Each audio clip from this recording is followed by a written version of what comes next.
الحمد لله رب العالمين والصلاة والسلام على أشرف المرسلين محمد وآله وصحبه أجمعين أما بعد فأعوذ بالله من الشيطان الرجيم ومن يشاقق الرسول من بعد ما تبين له الهدى ويتبع غير سبيل المؤمنين نوله ما تولى ونصله جهنم وساءت مصيرا وقال الله عز وجل فإن آمنوا بمثل ما آمنتم فقد اهتدوا وإن تولوا فإنما هم في شقاق فسيكفيكهم الله۔ حضرات، اللہ تعالیٰ نے نبی آخر الزماں کو دین اسلام دے کر بھیجا، وہی اتری، رسول اکرامی صلی اللہ علیہ وسلم نے اپنے حدیث کے ذریعے دین کی تکمیل کی۔ دین ہمارے سامنے کتاب و سنت کی شکل میں موجود ہے۔ اب اگر ہر کوئی یہ چاہے کہ کتاب و سنت پڑھے، خود سے عمل کرنا شروع کر دے، تو یہ ناممکن سی بات ہے۔ دین اس ناحیے سے ہمارے اوپر یہ بھی لاگو کرتا ہے کہ دین کو کیسے سمجھیں اور دین پر کیسے عمل کریں۔ ایک بات تو یہ ہوئی، ہدایت ہمارے سامنے موجود ہے کتاب و سنت کی روشنی میں، صورت میں۔ اب اس کے بعد دوسرا مرحلہ یہ ہے کہ کیا ہر انسان کے بس کی بات ہے، یا ہر آدمی آزاد ہے کہ اپنے من سے تشریح کرے قرآن و سنت کی اور اپنے من سے عمل کرے، اپنے من سے عقیدہ بنائے؟ کیا یہ جائز ہے کسی کے لیے؟ جہاں کتاب و سنت ہدایت ہے ہمارے لیے، ساتھ ہی ساتھ جس دن پہلی وحی اتری اسی دن سے یہ بھی طے ہے کہ ہم کیسے دین کو سمجھیں اور کیسے دین پر عمل کریں، کیسے ہم اپنا عقیدہ بنائیں اور کیسے ہمارا عمل ہونا چاہیے، اسی دن سے طے ہے۔ اور قیامت کے آخری دن تک یہ طے ہے۔ جس طرح قرآن وحی کی شکل میں ہمارے پاس موجود ہے، جس طرح سنت شریعت کی شکل میں ہمارے سامنے موجود ہے، اسی طرح قرآن و سنت نے ہمارے اوپر یہ لازم کر دیا ہے کہ جس طرح رسول اکرامی صلی اللہ علیہ وسلم نے دین سمجھایا ہے صحابہ کو اور اس پر عمل کرایا ہے، اسی طرح اگر ہم دین پر عمل کریں گے تو ہمارے لیے دنیا آخرت میں کامیابی ہے، نجات ہے۔ لیکن اگر اپنے منمانی کرنا شروع کر دیں گے تو پھر دین کی کوئی پہچان نہ بنے گی، دین کی کوئی شکل نہیں بنے گی، دین پر کوئی عمل نہیں کر سکے گا، دین پر کوئی صحیح عقیدہ نہیں بنا سکتا ہے۔ یہ اپنی جگہ طے ہے۔ ابھی جو دو آیتیں آپ کے سامنے پڑھی، اس میں اللہ نے بیان فرمایا، اور جتنی بھی آیتیں ہیں اتباع کی، اطاعت کی، وہ اتباع و اطاعت سے یہ طے ہوتا ہے کہ دین کو اسی طرح سمجھیے جس طرح رسول اکرامی صلی اللہ علیہ وسلم نے اپنے صحابہ کی تربیت کی، سمجھایا اور ان کا عقیدہ بنایا، اس پر عمل کر کے دکھایا اور دین کی تنفیذ کی۔ تو اسی طرح ہم اگر دین کو سمجھیں گے اور اس پر عمل کریں گے تو ہمارے لیے نجات ہے۔ یا ایھا الذین آمنوا اطیعوا اللہ واطیعوا الرسول ولا تبطلوا اعمالکم، اللہ اور رسول کی اطاعت کرو، اگر اللہ رسول کی اطاعت نہیں ہے تو سارا عمل باطل ہے۔ اطاعت کی راہ چھوٹ جاتی ہے جب تقلید آتی ہے، اطاعت کی راہ چھوٹ جاتی ہے جب تصوف آتا ہے، اطاعت کی راہ چھوٹ جاتی ہے جب رافضیت آتی ہے، اطاعت کی راہ چھوٹ جاتی ہے جب اشریت آتی ہے، اطاعت کی راہ چھوٹ جاتی ہے جب خارجیت آتی ہے، اطاعت کی راہ چھوٹ جاتی ہے جب انکار حدیث آتا ہے یا حدیث میں شبہہ پیدا کیا جاتا ہے یا کسی بھی صحیح حدیث کو انکار کرنے کی بات کی جاتی ہے تو اللہ کے رسول کی اطاعت چھوٹ جاتی ہے۔ تو اطاعت کی راہ پکڑنا صرف زبانی جمع خرچ نہیں ہے، بلکہ مکمل طور پر دین کو کیسے سمجھیں، دین کو کیسے اپنی زندگی میں نافذ کریں اور دین پر کیسے عمل کریں، یہ منہج طے کرتا ہے۔ اللہ تعالیٰ نے بیان فرمایا، یا ایھا الذین آمنوا اطیعوا اللہ واطیعوا الرسول ولا تتبعوا خطوات الشیطان، اطاعت کی راہ جہاں چھوٹی شیطان کا راستہ آ گیا۔ ضروری ہے کہ اطاعت کے راستے پہ چلیں اور اطاعت کا راستہ چھوٹے نہ۔ رسول اکرم صلی اللہ علیہ وسلم نے طریقہ بتا دیا کیسے اطاعت کرو، اور ہر چیز میں بتایا، عقیدے میں بتایا۔ ایک تو یہ ہے کہ ہدایت آ گئی، چھوڑ دیا گیا من مانی کرو، یعنی من مانی اگر کرتا ہے انسان تو جو آج صورتحال ہے اختلاف کی، اس سے 20 گنا زیادہ اختلافات مسلمانوں کے ہوتے ہیں۔ ہر گھر میں، ہر شہر میں الگ الگ طریقہ بن گیا ہوتا دین کو سمجھنے اور سمجھانے کا، اور الگ ہزاروں مسالک بن گئے ہوتے ہیں۔ اتنا سختی و تاکید کی گئی ہے، جب بھی پوچھا گیا اللہ کے رسول سے کہ ہم کیا کریں، تو کہا ما انا علیہ واصحابی، جو ہمارا طریقہ ہے، جو میرے صحابہ کا طریقہ ہے، اس پر عمل کر لو، کامیاب ہو جاؤ گے۔ یہود تک کو اللہ نے بیان فرمایا کہ اگر اے یہودیو اہل کتاب، اگر تم صحابہ کی طرح ایمان لے آؤ ہدایت پا جاؤ گے، اگر صحابہ کی طرح ایمان نہیں لاؤ گے ہمیشہ گمراہی میں پڑے رہو گے، اور پھر یہ کہ تمہاری بدماشیاں مسلمانوں کو کچھ نقصان نہیں پہنچا پائیں گی۔ دوسری آیت میں کہا گیا کہ سبیل المومنین پہ چلو۔ سبیل المومنین اللہ کے رسول کے زمانے میں کون تھے؟ کوئی اور تھے آج کے زمانے کے؟ صحابہ ہی تو تھے۔ تو صحابہ تک کو بتایا، کیوں بتایا صحابہ کے طریقے پر؟ کہ اللہ کے رسول صلی اللہ علیہ وسلم نے ان کی تربیت کی تھی، ان کو بتایا تھا کہ کیسے آپ کو دین پر عمل کرنا ہے، کیسے اپنے آپ کو دین کا پر عقیدہ بنانا ہے، یہ طریقہ تھا۔ تو یہ ہے منہج، اس کو منہج کہیے، اس کو مسلک کہیے، جو بھی کہیے، تو یہ طے کر دیا گیا ہے اللہ کے رسول صلی اللہ علیہ وسلم کی طرف سے، اللہ تعالیٰ کی طرف سے اور رسول اللہ صلی اللہ علیہ وسلم کی طرف سے، کہ دین اتار کر کے چھوڑ نہیں دیا گیا ہے من مانی کرو، دین اتارنے کے بعد پھر پابند کیا گیا ہے کہ کیسے دین کو سمجھیں اور کیسے دین پر عمل کرنے کی کوشش کریں۔ یہی آج کے زمانے میں جو ڈھنگ کے یہ برساتی میڈکوں کی طرح نکل آئے ہیں، جن کو عربی نہیں آتی، جن کو دین نہیں سمجھا، لیکن اردو کتابیں پڑھ کر کے، انگلش کتابیں پڑھ کر کے اور خارجیت پھیلاتے پھرتے ہیں، یہی ان کی کمی ہے۔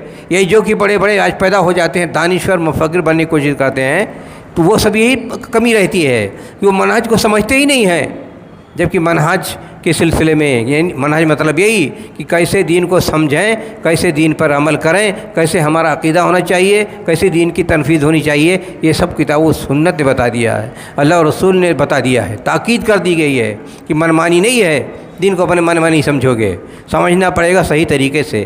اور دنیا میں بھی کوئی بھی کام اگر کرنا ہوتا ہے تو اس کا میتھڈ ہوتا ہے، اگر میتھڈ نہ ہو تو آدمی بھٹکتا رہ جائے۔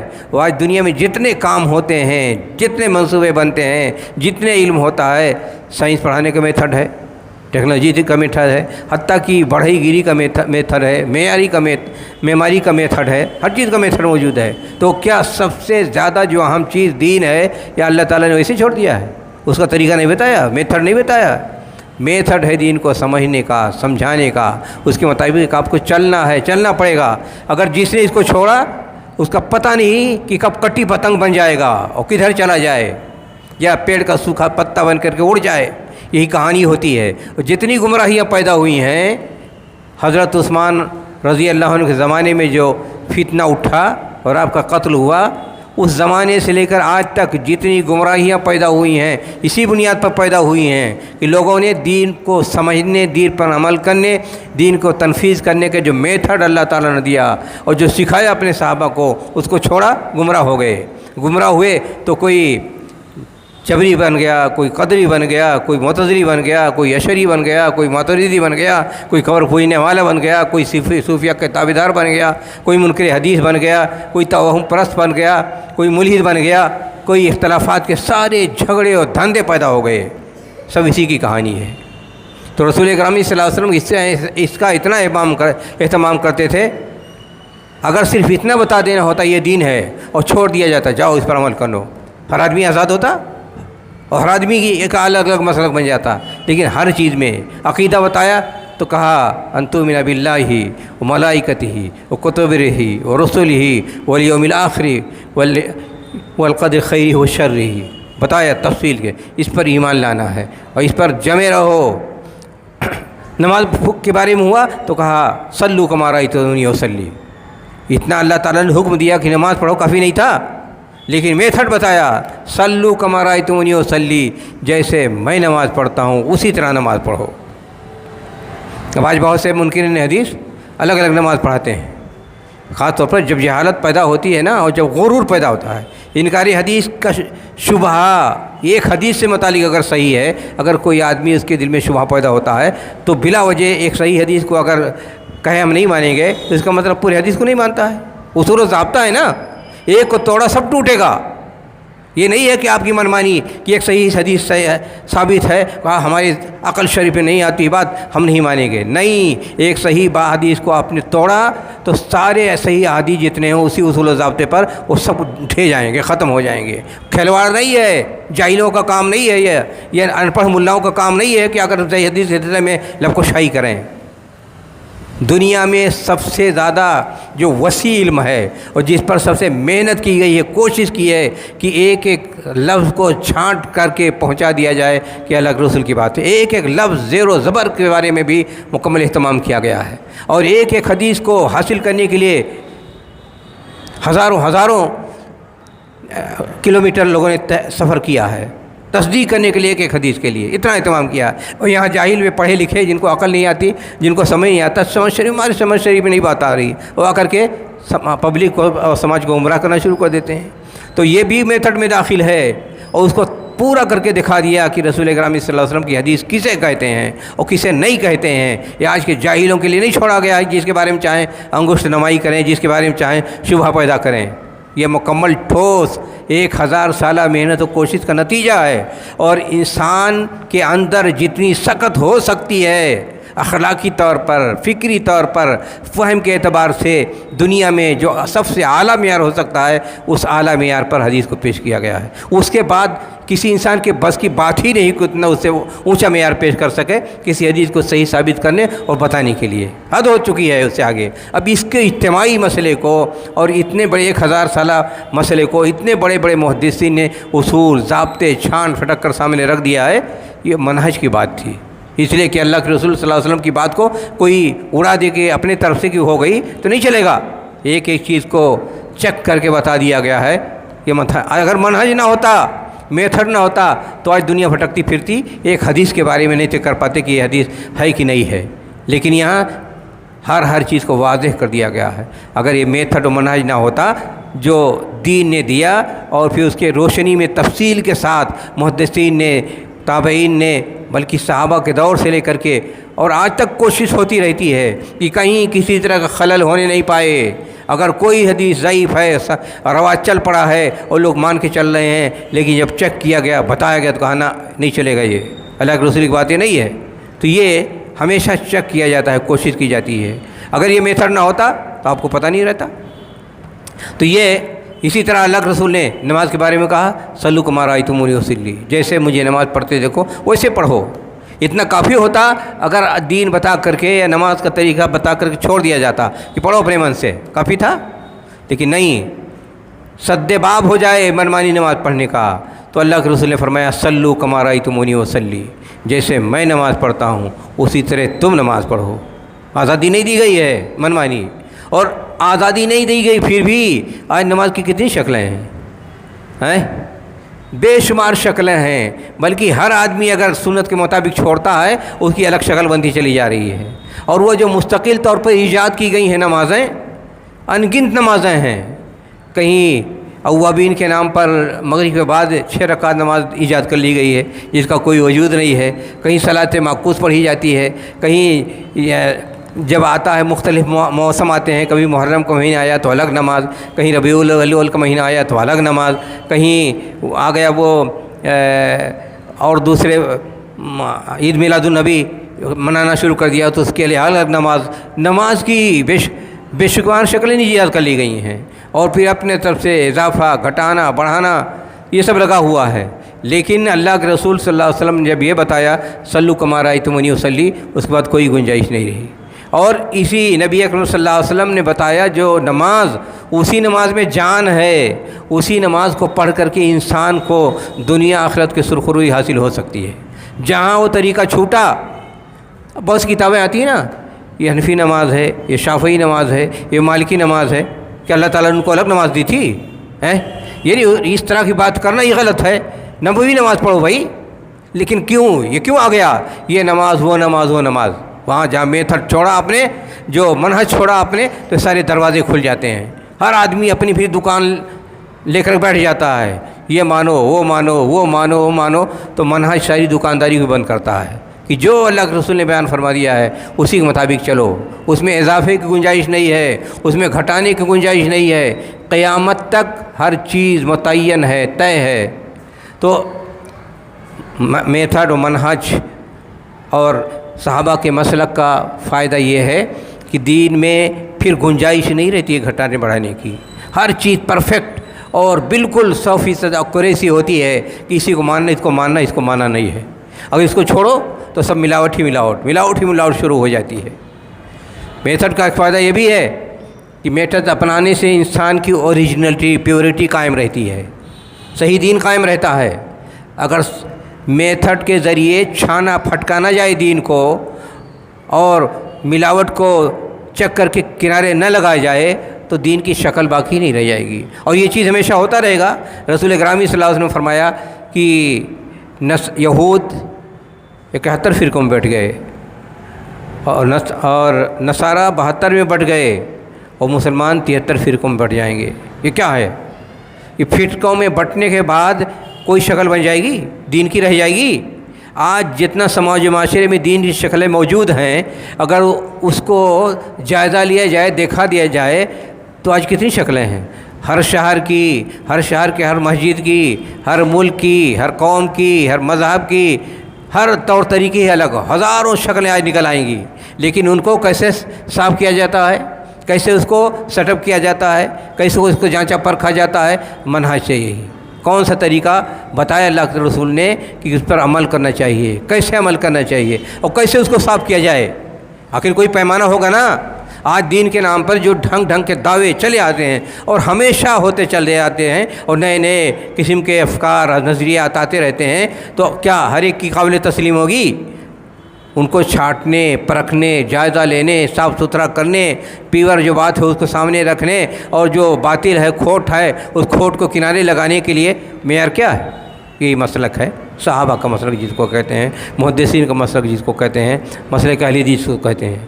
تو یہاں ذمہ داری اور اہمیت یہ بھی ہے کہ دوسروں کے ہاں مسالک میں یہ چھید ہی چھید ہے، وہاں جو بھی آئے دین کا درجہ حاصل کر لیتا ہے. امام کی بات دین کا درجہ حاصل کر لیتی ہے، صوفیہ کی بات دین کا درجہ حاصل کر لیتی ہے، حضرت کی بات دین کا درجہ حاصل کر لیتی ہے، حضرت علماء کی بات دین کا درجہ حاصل کر لیتی ہے، مفتی کی بات دین کا درجہ حاصل کر لیتی ہے، چاہے اس کے پیچھے دلیل کتاب و سنت سے ہو یا نہ ہو. کہہ دیا تو کہہ دیا. اور جو گمراہ ہوتے ہیں جاہل، وہ کہہ دیتے ہیں کوئی بات، وہ کہتے ہیں اس کے بعد حدیث تلاش کرو اس کے لیے. یہ بھی تماشا ہو رہا ہے. تو یہ جتنے مسائل روز بروز، اچھا بدعتیں کیسے پیدا ہوتی ہیں، یہ شرک کیسے پھیلتے ہیں؟ بدعات کا مطلب ہوتا ہے کہ دین میں نئی بات لانا، اور دین کے نام پر نئی بات لائی جائے. سوال یہ ہے اگر یہ پہرا نہ ہو مسلک کا، مسلک صحابہ، مسلک اہل حدیث، اگر اس کا پہرا نہ ہوتا تو آج اور تب بھی ہر شرک کو، ہر بدعت کو ساری دنیا دین کے نام پر تسلیم کر لیتی. اور بہت سے لوگ تسلیم کرتے ہیں، لیکن یہ کہ جن کو حق کی تلاش ہے ان کے لیے راستہ کھلا ہوا ہے، روشنی موجود ہے، چراغ موجود ہے، پیمانہ موجود ہے. اس پیمانے کے ذریعے چیک کر لیتے ہیں کہ بھئی جو فرمایا جا رہا ہے کیا صحیح ہے کہ نہیں صحیح ہے. یہ فتوے ہر قسم کے آ رہے ہیں، کتنا صحیح ہے کتنا غلط ہے. اقوال رجال آ رہے ہیں، کتنا صحیح ہے کتنا غلط ہے.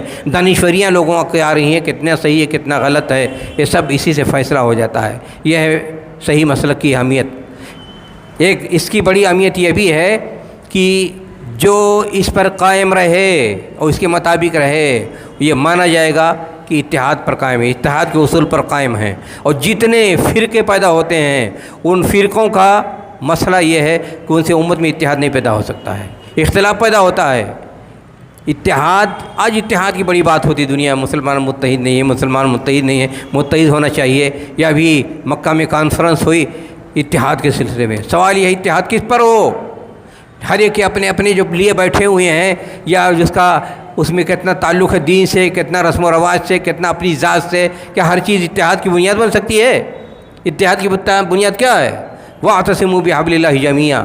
اللہ کی رسی کو مضبوطی سے تھام لو۔ اللہ کی رسی کیا ہے؟ قرآن و سنت ہے، کہ اتحاد کی اساس کتاب و سنت ہے، اور اس میتھڈ و منہج میں اساس کتاب و سنت ہے، نہ کسی کا تصوف ہے، نہ کسی کی تقلید ہے، نہ کسی کی تعقل پرستی ہے، نہ کسی کی عقل پرستی ہے، نہ کسی کے اقوال ہیں۔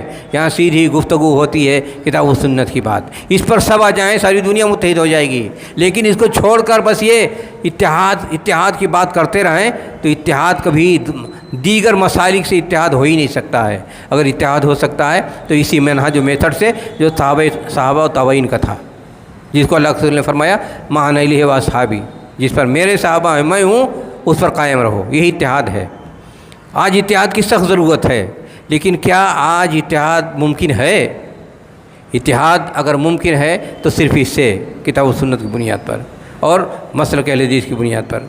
اور اتحاد کی بہت ساری شکلیں ہیں۔ ایک تو یہ ہے تمام لوگ اپنا اپنا سب بھول جاؤ اور اللہ رسول کی جو اوریجنل بات اس پر آ جاؤ، اتحاد ہو جائے گا، اور اسی کا حکم دیا اللہ تعالیٰ نے۔ لیکن اگر یہ نہ ہو پائے تو کیا سب بکھرے ہوئے رہیں؟ دوسری شکل یہ ہے کہ بھئی ہمارے اوپر اضطراری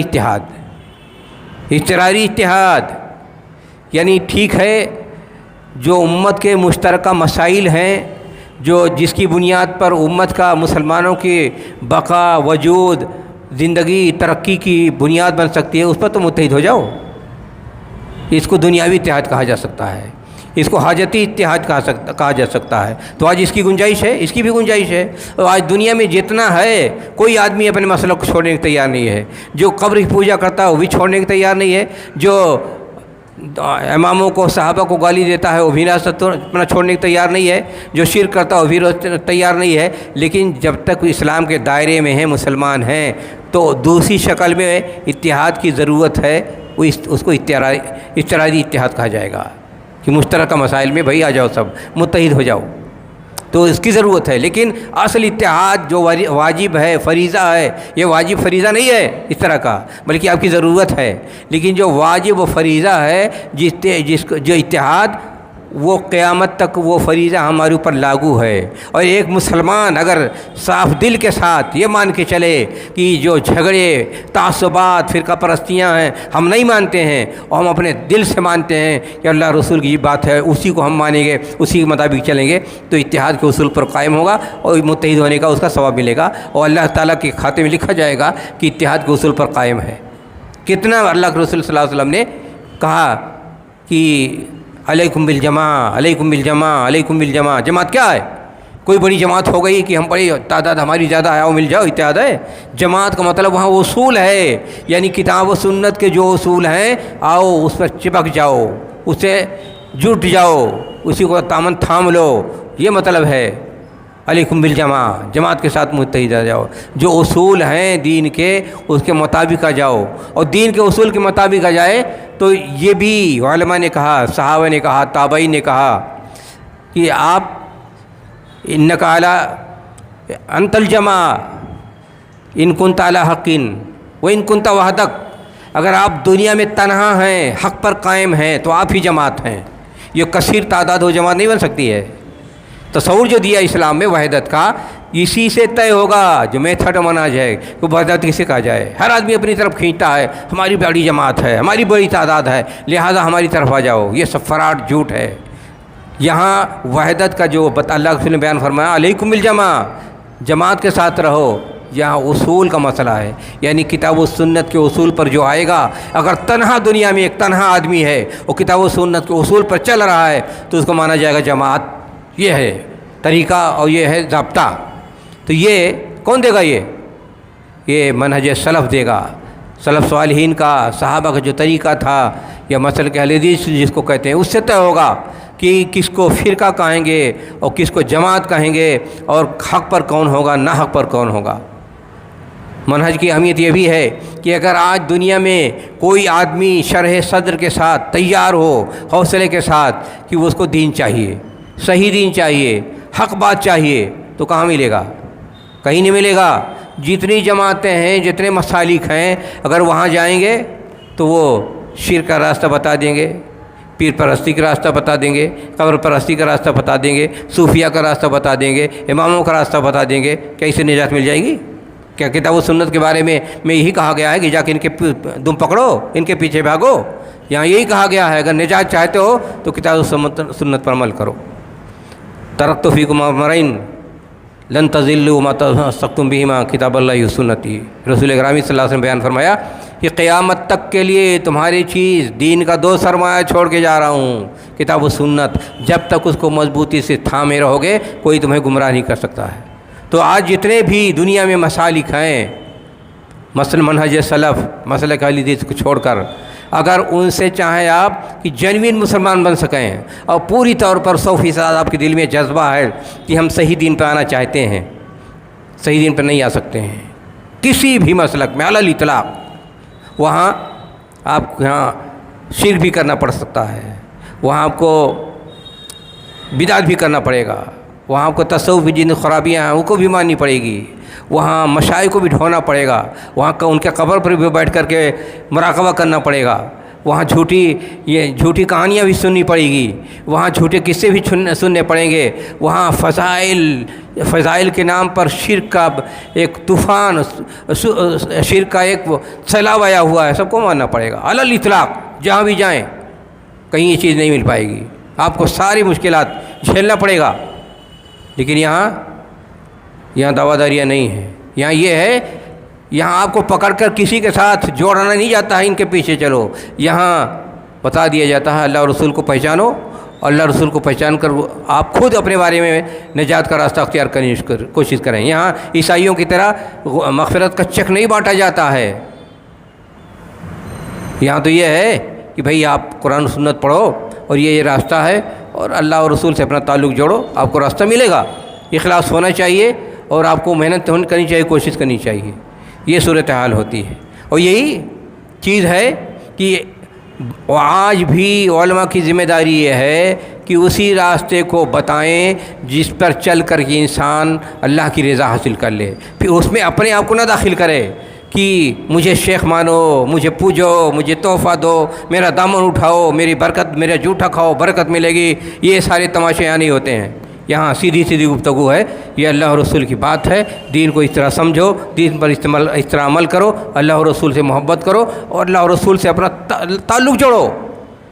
دین کا دعوت و تبلیغ کا سب سے سینسیٹیو مسئلہ یہی ہے کہ آدمی آج دعوت و تبلیغ کرتا ہے تو بیچاروں کو، پبلک کو اپنے سے جوڑ لیتا ہے اور اللہ اور رسول کو پیچھے چھوڑ دیتا، بس اس کے پیچھے چلو، ان کی جوتی اٹھاؤ، ان کو گفٹ دو، ان کو کھانا پہنچاؤ، ان کا پیر دباؤ، ان کی بڑائی بیان کرو، ان کا ہر جگہ اٹھائی پھرو، یہ تماشے ہوتے ہیں۔ نتیجہ یہ کہ انسان ساری کوشش کے باوجود زندگی بھر ان لوگوں کے دامن سے، انسانوں کے دامن سے چپکا رہتا ہے اور اللہ اور رسول سے جڑنے کو توفیق نہیں مل پاتی ہے۔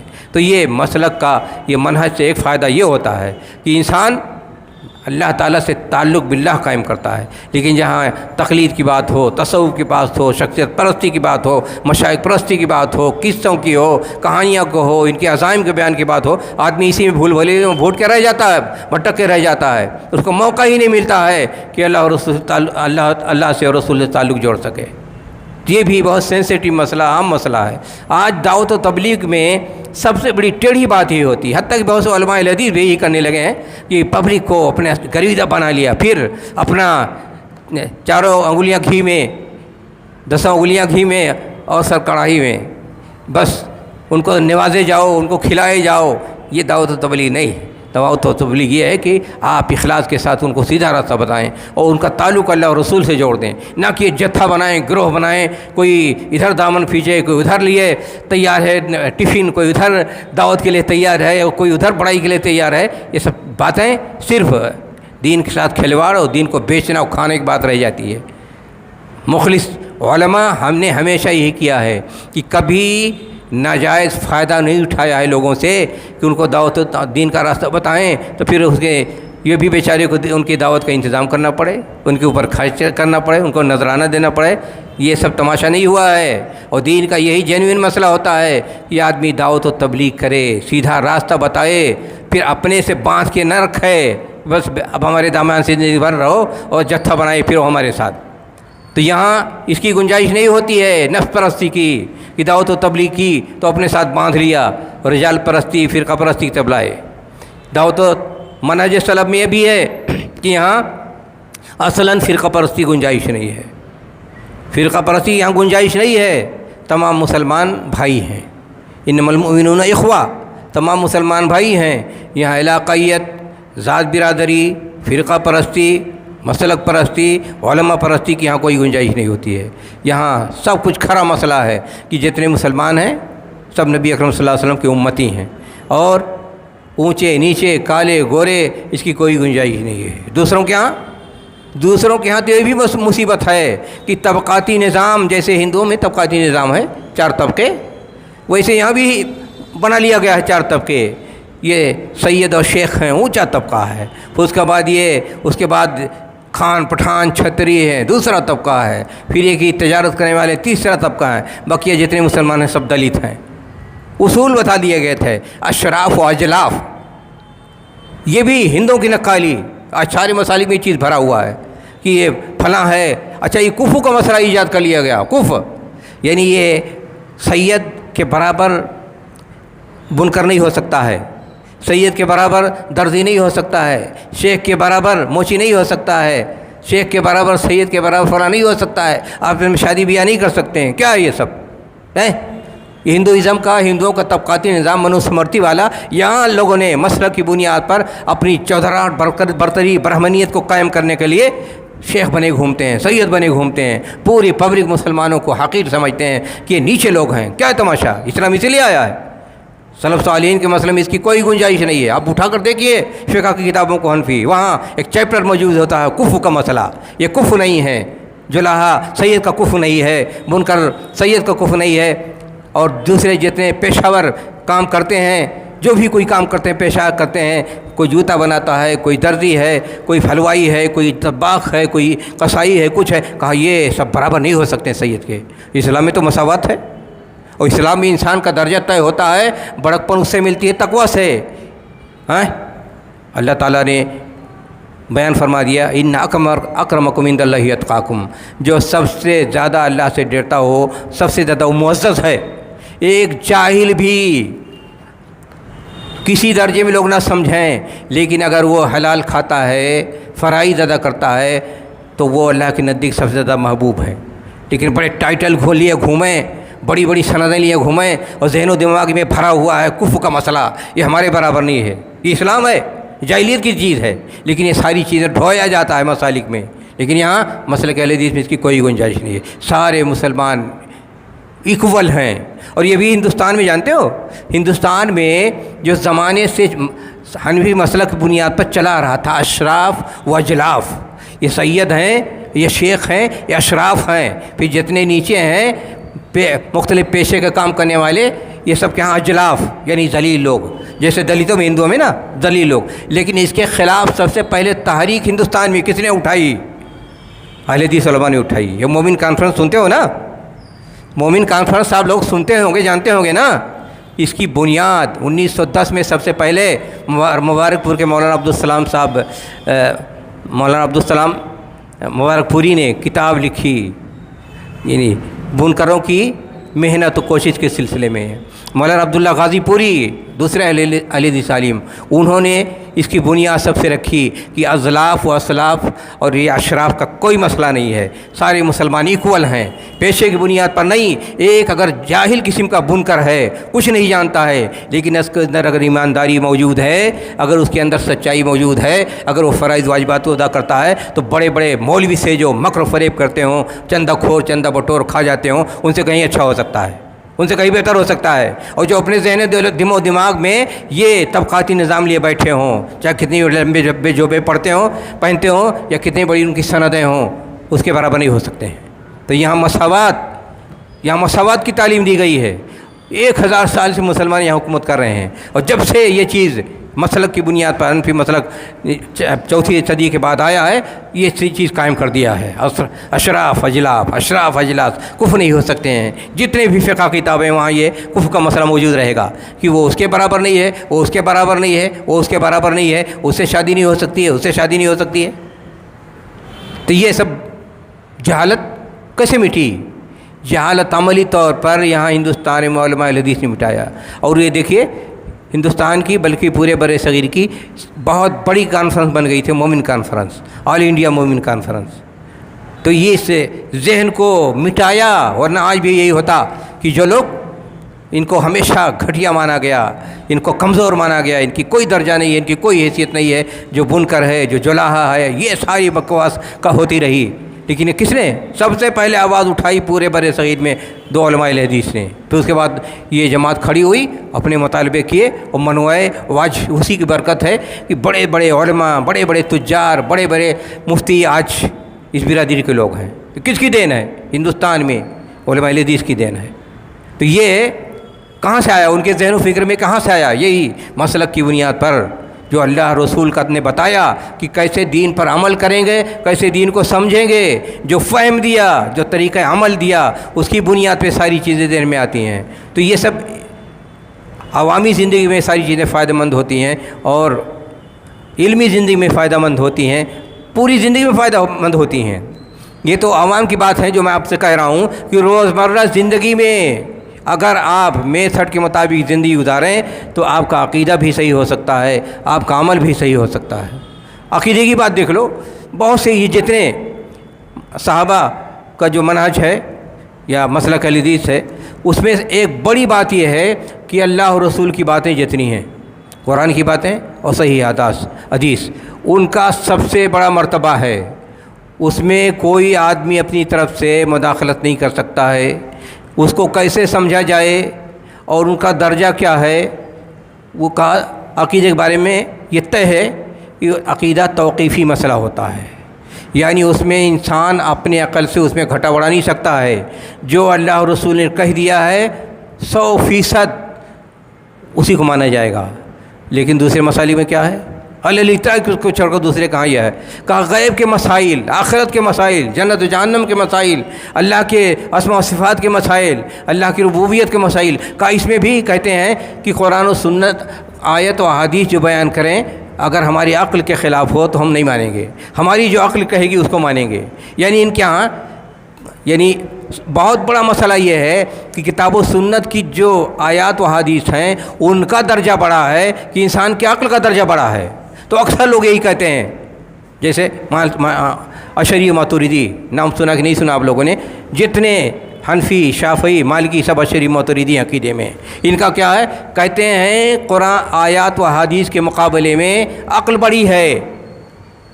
لیکن قرآن و سنت اللہ و رسول کے بیان کے مطابق قرآن و احادیث آیات و احادیث یہ مقام و درجہ ہے، عقل اس کے ماتحت ہے. لیکن ان سب کے یہاں عقل بڑی ہے، عقل کے ماتحت میں قرآن و سنت ہے. بہت بڑا مسئلہ ہے، بہت بڑا نکتہ ہے. اس کو صرف اسی کی بنیاد پر کتنے ایسے مسلک نکلے، کیسے افکار نکلے، کیسے ایسے نظریے نکلے جو گمراہی کا سبب بن گئے. تقدیر کا مسئلہ دین میں سب سے پیچیدہ مسئلہ ہے. تقدیر کا تعلق غیب سے ہے. اللہ تعالیٰ نے بیان فرمایا کہ دنیا اور کائنات بنانے سے بہت پہلے ہی اللہ تعالیٰ نے تقدیر لکھ دی تھی، اور کہا جو تقدیر لکھ دی گئی ہے اس میں جف القلم، روشنائی سوکھ گئی، اس میں کوئی تبدیلی ہونے والی نہیں ہے. تقدیر کیا ہے؟ اب جو آدمی انسان غیب کے بارے میں کچھ جانتا ہے، جب بچہ ماں کے پیٹ میں رہتا ہے اور 4 مہینے کا ہوتا ہے، اسی وقت انسان کی دنیا میں عملی زندگی کے بارے میں لکھ دیا جاتا ہے کہ اس کی روزی کیا ہوگی، اس کی عمر کیا ہوگی، یہ اچھا کرے گا یا برا کرے گا، اور اس کی موت کہاں ہوگی، تفصیل وہیں لکھ دی جاتی ہے. اس میں کوئی تبدیلی ہونے والی نہیں، اسی کے مطابق انسان چلتا ہے. اب اس کے بارے میں اگر کوئی اپنے منمانی کرنا شروع کر دے کہ نہیں ہم یہ سمجھتے ہیں، ہم وہ سمجھتے ہیں، تو گمراہی کا ذریعہ ہے. تقدیر کے سلسلے میں دو فرقے بن گئے، قدریہ اور جہمیہ، جبریہ اور قدریہ. تو یہ عقیدے کے مسئلے کے سلسلے میں جتنے گمراہیاں آئی ہیں، اشعریت کا، ماتریدیت کا، یا یہ اعتزال کا، قدریہ کا، جہمیہ کا، خوارج کا، روافظ کا، جتنے سب فرقے بنے ہیں اس لیے بنے ہیں کہ قرآن و آیات و حدیث کا درجہ ہے، جو مقام ہے، اس درجے و مقام کو انہوں نے تسلیم نہیں کیا، بلکہ کہاں ہماری عقل بڑی ہے. آیات و حدیث نہیں بڑے ہیں، ہماری عقل بڑی ہے، ہماری عقل جیسی کہے گی ہم اسی طرح مانیں گے، ہماری عقل کے اگر خلاف ہے تو ہم نہیں مانیں گے۔ سوال یہ ہے پوری انسان کی حیثیت کیا ہے؟ قرآن حدیث اللہ کا کلام ہے، اللہ کے حکم کے مطابق ہے، جو ساری ہر چیز سے جانتا ہے، غیب ایک معمولی پتہ رات کی تاریکی میں گرے وہ بھی جانتا ہے، جو زمین کے اندر کوئی بیج ہو وہ بھی جانتا ہے، چونٹیاں جتنی چلتی ہیں وہ بھی جانتا ہے، مچھلیاں جتنی پانی میں وہ بھی جانتا ہے، کوئی چیز اس کے علم سے ورا نہیں ہے، ہر وقت جانتا ہے۔ انسان تو کوئی چیز کبھی جانتا کبھی نہیں جانتا ہے، لیکن ہمہ وقت یہ ساری چیزیں اللہ تعالیٰ جانتا ہے، تو وہ جو بتائے گا اس کی حیثیت ہوگی کہ انسان جانے گا کہ جو اپنی پیٹھ پر اس کے کتنے بال ہیں اس کو بھی نہیں پتہ ہے، سر پر کتنے بال ہیں اس کو نہیں پتہ ہے، اس کے اندر کیا کچھ بھرا ہوا ہے، بیماری ہے، صحت ہو نہیں جانتا، ہر چیز میں محتاج ہے، تو اس کی عقل بھاری ہو جائے گی؟ کتنی بڑی اس کی عقل ہوگی؟ پھر انسان کی کتنی عقل ہے، کتنی سمائی ہو سکتی ہے؟ اگر پوچھو تو اکثر لوگ اپنے پردادا کی نام نہیں جانتے ہوں گے، اور عقل بڑی ہوتی ہے۔ تو یہ جہاں انسان آیات و حدیث کی جو اہمیت ہے، جو درجہ ہے، جو مقام ہے، اگر اس درجہ و مقام کو نہیں مانے گا اور اپنے منمانی اس میں کرنے کی کوشش کرے گا تو یا تو خارجی بن جائے گا، یا معتزلی بن جائے گا، یا اشعری بن جائے گا، یا ماتریدی بن جائے گا، یا یہ کہ جو کچھ ہو سب صحیح، تضادات کا مجموعہ بن جائے گا، قبر پوجا بن جائے گا، شرک کرنا شروع کر دے گا، تو یہ سب ہوتا ہے۔ تو سب سے بڑا مسئلہ یہ ہوتا ہے جو اس منہج سے طے ہوتا ہے کہ قرآن و احادیث یا آیات و حدیث کا جو درجہ، جو مقام اللہ تعالی نے طے کیا ہے، جو سب سے بڑی حقیقت ہے دنیا میں، اس سے بڑی حقیقت کوئی چیز نہیں ہے، اس کو ہم سب سے پہلے اس کی قدر کریں، ہمارا عقیدہ یہ بنے کہ اس کا جو مقام و درجہ ہے ہماری عقل سے کہیں زیادہ ہے، اور اس کے مقابلے میں دنیا کوئی چیز نہیں ہے، اور جو حقائق اس میں بیان کر دیے گئے ہیں، جو عقیدہ بیان کر دیا گیا ہے، جو دین میں بیان کر دیا گیا ہے، اس میں ذرہ برابر ہم تصرف نہیں کر سکیں گے۔ اگر تصرف کریں گے تو گمراہی طے ہے، گمراہی لکھی ہوئی ہے۔ تو یہ اور آج تک یہ سب ہوتا چلا آ رہا ہے۔ مستشرقین کے اثرات یہ ہوئے تو ایک طبقہ پڑھے لکھے لوگوں کا یونیورسٹیوں میں مستشرقین کی اولاد پیدا ہو گئی، جن لوگوں نے بہت سے مستشرقین کے شوشہ ڈالے میں بہت سے منکر حدیث بننا شروع ہو گئے۔ تو یہ سب جنگ چلتی رہتی ہے، اور زمانے سے کہ قرآن و سنت کو ہم زیادہ اہمیت دیں کہ اپنی عقل کو زیادہ اہمیت دیں، اور یہ صحابہ کا جو منہج ہے، مسلک ہے یا مسلک اہل حدیث ہے، اس کو چھوڑ کر کے بقیہ جتنے ہیں ہر ایک کے ہاں یہی ہے کہ بھئی ہماری عقل بڑی ہے۔ مجموعی طور پر اس کو چھوڑ کر کے، اس منہج سلف کو چھوڑ کر کے جتنے ہیں سب کے یہاں ہماری عقل بڑی ہے، ہماری عقل بڑی ہے، ہر چیز میں عقل کو آگے بڑھانے کی کوشش کریں گے۔ حتیٰ کہ حنفی مسلک میں اصول فقہ کے اعتبار سے صرف اپنی عقل کی بنیاد پر بے شمار حدیث کو رد کر دیتے ہیں، ہم نہیں مانیں گے، عقل کے خلاف ہے۔ بہت سے صحابہ کو غیر فقیہ کہہ دیتے ہیں، ہم نہیں مانیں گے، جبکہ جتنے صحابہ ہیں سب کے بارے میں قرآن کریم نے سند دے دی ہے کہ ہر اعتبار سے وہ کامل و مکمل ہیں، چاہے فکری اعتبار سے، علمی اعتبار سے، عملی اعتبار سے، عقیدے کے اعتبار سے، اسلام کی تنفیذ کے اعتبار سے، اخلاق کے اعتبار سے، جتنی بھی انسان کے خصائص اچھائیاں ہو سکتی ہیں، سارے خصائص اچھائیوں، خوبیوں، کمالات، اخلاقیات کے وہ مجموعہ تھے۔ لیکن بہت سے گستاخی کہہ دیتے ہیں کہ اس صحابی کو ہم نہیں مانیں گے، حتیٰ کہ اہل سنت ہو کر کے یہ کہیں ان کو ہم نہیں مانیں گے۔ حضرت عائشہ پر وہی چھینٹے اڑانے لگتے ہیں، کبھی حضرت عثمان پر چھینٹے اڑانے لگتے ہیں، کبھی حضرت معاویہ پر چھینٹے اڑانے لگتے ہیں، کبھی حضرت ابو موسیٰ اشعری پر چھینٹے اڑانے لگتے ہیں۔ یہ کس نے ان کو اختیار دیا؟ کسی بھی ایک صحابی پر کے بارے میں اگر کوئی انگشت نمائی کرتا ہے تو گویا یہ کہتا ہے کہ ہمیں حدیث کے بارے میں بھی شک ہے، ہمیں رسول کے بارے میں بھی شک ہے، ہمیں وحی کے بارے میں بھی شک ہے، ہمیں قرآن کے بارے میں شک ہے۔ اگر صحابی کے بارے میں کوئی آدمی شک و شبہ پیدا کرے، ان پر انگلی اٹھائے، سب کچھ ہو جائے گا۔ اس لیے انہیں کہ صحابہ کے تھرو ہمیں سب کچھ ملا ہے نا، یہ واسطہ ہی اگر غلط مان لیں گے تو پھر ساری چیزیں مشکوک ہو جائیں گی۔ لیکن ان کی اہمیت اور قدر و قیمت، ہاں ایک بڑا مسئلہ اس مسلک کی اہمیت کا یہ بھی ہے کہ صحابہ کا جو قرآن و سنت سے درجہ طے ہے، اس درجے کو صرف صحیح ڈھنگ سے یہی مسلک طے کرتا ہے، بتاتا ہے منہج سلف۔ دوسروں کے ہاں چیز نہیں مل پائے گی، دوسروں کے ہاں جہاں تعقل پرستی کے شکار ہوئے، جہاں عقل پرستی کے شکار ہوئے، اور جہاں جھوٹی روایتوں کے شکار ہوئے یا تاریخی روایتوں کے شکار ہوئے، وہ پھسلنا شروع کر دیتے ہیں، بہکنا شروع کر دیتے ہیں، اور صحابہ کو بھی متہم بنانے کی کوشش کرتے ہیں۔ جب بھی اگر کوئی مسلمان صحابہ کو متہم بنانے کی کوشش کرے گا تو اس کا مطلب یہ ہوگا کہ انسان اللہ کے رسول کی حدیث کو بھی متہم بناتا ہے، قرآن کو متہم بناتا ہے، اللہ کو متہم بناتا ہے، نبی کو متہم بناتا ہے۔ اللہ کو کیسے متہم بنائے گا؟ یعنی جن صحابہ پر اعتبار کر کے قرآن کی تعلیم دی گئی، سکھایا گیا، ان کے ذریعے ہمیں پہنچا، تو کیا اللہ تعالیٰ کو نہیں معلوم تھا کہ غلط لوگ ہیں؟ ہم ہی پکڑائے ہیں یہ غلط لوگ ہیں؟ تو اللہ تعالیٰ پر بھی انتہاب لگاتا ہے آدمی اگر صحابہ پر انگلی اٹھاتا ہے۔ صحابہ ہمارے دین کا، ہمارے ایمان کا عقیدہ ہیں، تو ان کا صحیح مقام کون پہچانے گا؟ کس سے پہچان بنے گی؟ اسی مسلک سلف سے، مسلک اہل حدیث سے۔ دوسری ہر جگہ خلل ہی خلل ہے۔ جب انسان تاؤ میں آتا ہے تو کہتا ہے ابو ہریرہ کو ہم نہیں مانتے ہیں، وہ تو سمجھدار تھے ہی نہیں۔ بڑی پڑی ہے کتابوں میں حنفیوں کے کہ یہ ہم حضرت ابو ہریرہ کو نہیں مانتے ہیں، وہ تو نہ سمجھ تھے، غیر فقیہ ہیں۔ جبکہ نبی اکرم صلی اللہ علیہ وسلم نے ان سے ادنا درجے صحابہ کو اور صحابیات کو کہا گیا ہے کہ ان کی فہم پر بھروسہ کیا اور بتائے سمجھدار ہیں۔ اور یہ عقل کی طغیانی جب آتی ہے، تعصب پرستی جب آتی ہے، وسوسہ پیدا ہوتا ہے کہ امام کی بات کو آگے بڑھائیں اور حدیث کی بات کو پیچھے چھوڑ دیں، تو یہ بھی انسان جرأت کرتا ہے، جسارت کرتا ہے، کہہ دے ہم ان کو نہیں مانتے، ہم ان کو نہیں مانتے۔ تو یہ سب ساری مشکلات کا حل کہاں ہے؟ منہج سلف میں ہے، دوسری جگہ موجود نہیں ہے۔ تو نصوص کے بعد، نصوص کو سمجھنے کی بات، نصوص پر ایمان لانے کی بات، نصوص کو اس کا صحیح ڈھنگ سے اس کی تنفیذ کی بات، اور نصوص کے منزلت و قدر کی بات یہیں سے طے ہوتی ہے، دوسری جگہ سے نہیں طے ہو پاتی ہے۔ ایک بڑا مسئلہ یہ بھی ہے کہ اگر اس حساب سے آدمی کرے جو معنی علیہ و اصحابی کا طریقہ ہے، جو اللہ کے رسول صلی اللہ علیہ وسلم نے بتایا صحابہ کو کیسے عمل کریں دین پر، کیسے دین کو سمجھیں، کیسے نصوص کو سمجھیں، کیسے آیات کو سمجھیں، کیسے احادیث کو سمجھیں، بتایا، اس کا ایک نتیجہ ہوتا ہے تربیت کا۔ صحیح تربیت اسے مل سکتی ہے، اللہ اور رسول سے صحیح محبت یہیں سے حاصل ہو سکتی ہے۔ یہاں غلو پسندی نہیں ہوتی ہے۔ جب اس مسئلہ کو صحیح ڈھنگ سے اپلائی کیا جائے زندگی میں تو غلو پسندی نہیں آئے گی، افراط نہیں آئے گا، تفریط نہیں آئے گی، صحیح معنوں میں انسان کی تربیت ہوگی، صحیح معنوں میں معاشرے کی تربیت ہوگی، اور صحیح معنوں میں سیاست کا سیٹ اپ ہوگا، صحیح معنوں میں حکمراں پیدا ہوں گے۔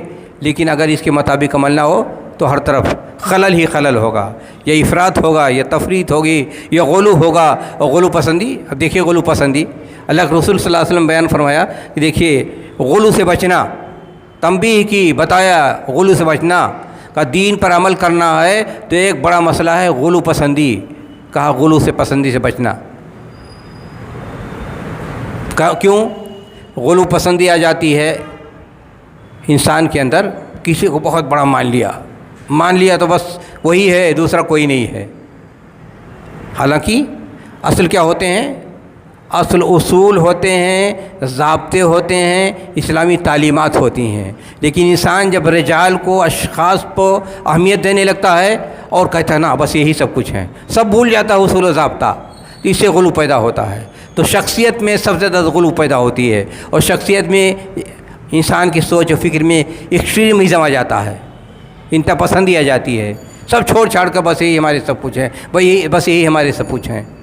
اور غلو پسندی کی صورتحال یہ ہے، آج جو مجاور قبروں میں بیٹھے ہوئے ہیں اتنے زیادہ جری بن گئے ہیں، اگر ان سے جا کر کوئی کہے کہ بھائی اللہ کو یہ سب کیوں شرک کر رہے ہو، اللہ کو مانو، اسی کی عبادت کرو، تو کہا ہم اللہ کو نہیں جانتے ہیں، ہم صرف اسی قبر والے کو جانتے ہیں۔ اس حد تک جسارت پیدا ہو گئی ہے۔ کتنے ایسے اس وقت جاہل جو بیٹھے ہوئے ہیں مجاور قبروں پر، اتنی جسارت بڑھ گئی ہے کہ اگر کوئی جا کر کے ان کو صحیح بات بتائے کہ بھائی دیکھو یہ سب کیوں شرک کر رہے ہو، قبر والے سے کیوں پوچھتے رہے ہو، کیوں اس سے مانگتے ہو، اللہ سے مانگو، تو سیدھے کہتے ہیں کہ اللہ کون ہم نہیں جانتے ہیں، ہم صرف قبر والے کو جانتے ہیں۔ یہ ہے غلو پسندی۔ انسان مردوں میں غلو کرتا ہے، زندوں میں غلو کرتا ہے، اور اللہ کو چھوڑ کر، رسول کو چھوڑ کر کے مردوں کو امام بنا لیتا ہے، زندوں کو امام بنا لیتا ہے۔ جب غلو پسندی کرتا ہے انسان تو پھر وہ قبر تک جاتا ہے، وہاں تک پیچھا نہیں چھوڑتا ہے۔ مر گیا انسان کی سب مٹی بن گیا، لیکن اس کے باوجود جا کر اس سے کہے گا کہ ہماری دل کی مرمت کر دو، مراقبہ کرے گا چادر اوڑھ کر کے دل کی طرف جھک کر کے، اور کہے گا ہماری بگڑی بنا دو، یہی کہ اس پہ پوجا کرنا شروع کر دے گا، چڑھاوا شروع ہو جائے گا، نذرانہ شروع ہو جائے گا، غیب عالم الغیب مان لے گا، شفاعت کی بات کرنا شروع کر دے گا، گویا ساری چیزیں اللہ کو چھوڑ کر کے قبر والے سے مانگنا شروع کر دیتے ہیں۔ یہ ہے غلو پسندی۔ تو اللہ کے رسول نے بیان فرمایا کہ غلو سے بچنا، غلو سے بچیں، اعتدال، توسط، توازن، اس سے، اس مسلک سے، اس منہج سے انسان کو کیا ملے گا؟ توازن ہونا چاہیے، اعتدال ہونا چاہیے، اعتدال رویے میں، اعتدال اخلاق میں، اعتدال گفتگو میں، اعتدال نماز میں، اعتدال روزے میں، اعتدال حج میں، اعتدال معاملات میں، انصاف میں، فیصلوں میں، قضایا میں، ہر چیز میں اعتدال ضروری ہے، سوچ میں، فکر میں، ہر چیز میں اعتدال ضروری ہے۔ انسان جب اعتدال کی راہ چھوڑتا ہے تو غلو پسندی کے راستے پہ جاتا ہے، بھٹک جاتا ہے وہ۔ اگر اعتدال نہیں ہے، اگر نمازی میں اعتدال نہیں ہے تو وہ بس پڑھنا شروع کر دیا اپنے من کی نمازیں ایجاد کر کے، یا اپنے حساب سے نماز پڑھنا شروع کر دیا۔ اعتدال وہاں روزے کے سلسلے میں اگر بے اعتدالی پیدا ہوئی تو جب دیکھو تب اپنے اوپر روزہ لاگو کیے پڑتا رہتا ہے۔ اعتدال کیا ہے؟ جتنا اللہ کے رسول نے بتایا ہے اتنا کریں، وہی اعتدال ہے۔ آدمی غلو پسندی میں ہمیشہ مبتلا ہو جایا کرتا ہے۔ رسول گرامی صلی اللہ علیہ وسلم کے زمانے میں 3 صحابہ اللہ کے رسول سے گئے ملنے، اتفاق سے آپ موجود نہیں تھے، تو حضرت عائشہ رضی اللہ عنہ سے پوچھا کہ بتائیے نبی اکرم صلی اللہ علیہ وسلم کا معمول کیا ہے؟ تو حضرت عائشہ رضی اللہ عنہ نے بتایا آپ کا معمول نماز کے سلسلے میں، روزمرہ اعمال کے سلسلے میں، فکانہم تقالوہا، تینوں نے یہ گئے تھے پوچھنے صحابہ تو انہوں کم نظر آیا، تو ایک صاحب نے فیصلہ سنایا کہ بھئی ہم تو اپنا زیادہ سے زیادہ توجہ کریں گے نماز پر، زیادہ سے زیادہ نماز پڑھتے رہیں گے۔ ایک صاحب نے کہا ہماری پسند یہ ہے کہ ہم روزہ رکھیں، مستقل روزہ رکھتے رہیں۔ ایک صاحب نے اپنی ترجیح بتائی کہ ہم شادی نہیں کریں گے۔ رسول گرامی صلی اللہ علیہ وسلم جب آئے تو حضرت عائشہ نے بتایا کہ آپ کا طریقہ بتائے تو ان کو کم لگا، یہ کہہ کے گئے ہیں۔ نبی اکرم صلی اللہ علیہ وسلم نے بلایا اور بتایا کہ یہ طریقہ غلو کا طریقہ ہے، بتایا کہ دیکھو ہم نماز بھی پڑھتے ہیں، ہم سوتے بھی ہیں، ہم نے شادی بھی کی ہے، نبوت کی ذمہ داری ادا کرتے ہیں، حکومت بھی چلاتے ہیں، فتویٰ بھی دیتے ہیں، دعوت و تبلیغ بھی کرتے ہیں، جہاد بھی کرتے ہیں۔ کہا زندگی میں رہو اور زندگی کے جتنے مشاغل ہیں سب میں دینی ڈھنگ سے کام کرو، یہی زندگی ہے۔ یہ کہ کٹ جاؤ، رہبانیت اختیار کر لو، کنارے کسی مسجد میں بیٹھ جاؤ اور سارے مشاغل چھوڑ دو تو یہ دنیا کیسے سمجھے گی؟ دنیا میں خیر کیسے پیدا ہوگا؟ تو انسان جب غلو پسندی میں آتا ہے تو سماج سے کٹتا ہے، معاشرے سے کٹتا ہے، گھر سے کٹتا ہے، دین سے کٹتا ہے، سچائیوں سے کٹتا ہے، وہ الگ تھلگ ہو جاتا ہے، تنہا ہو جاتا ہے۔ اس کی سوچ کے اندر، اس کی سوچ ایک طرفہ ہو جاتی ہے، اس کا رویہ ایک طرفہ ہو جاتا ہے، اس کے اندر غلو پسندی کی وجہ سے یہ سب ہوتا ہے۔ ساری چیزیں چھوٹ جاتی ہیں، ایک طرف اس کو پوری طرح ترکیز ہو جاتی ہے اور بقیہ جتنے خیر کے دروازے ہیں اس کے لیے بند ہو جایا کرتے ہیں۔ تو یہاں غلو پسندی کی گنجائش نہیں ہے، اعتدال ہے یہاں۔ یہ مسلک اہل حدیث یا معنی علیہ و اصحابی کے منہج کے سلسلے میں اتنی باتیں، چند باتیں ہوئیں، بہت سی باتیں اس سلسلے میں، اور بہت سی باتیں بتانی چاہیے تفصیل کے ساتھ۔ حقائق حیات کیا ہیں، زندگی کے حقائق، دین کے حقائق، دین کی مصلحتیں، دین کے اسرار، اسی جو میتھڈ نبی اکرم صلی اللہ علیہ وسلم نے دیا قرآن کو سمجھنے، دین کو سمجھنے کا، اخلاق بنانے کا اور اپنا صحیح عمل کرنے کا، اسی سے طے ہوتا ہے۔ اس کو زیادہ بتانے کی ضرورت ہے، تفصیل سے بتانے کی ضرورت ہے۔ اللہ تعالی ہم سب کو توفیق عطا فرمائے کہ جو معنی علیہ و اصحابی کا طریقہ ہم اس کو سمجھیں، جانیں، اور اس کو چھوڑ کر جتنی اعلیٰ بلا اکٹھا کر لی ہم نے، اللہ تعالیٰ ان سب سے ہم سب کو بچائے۔ وآخر دعوانا ان الحمد للہ رب العالمین۔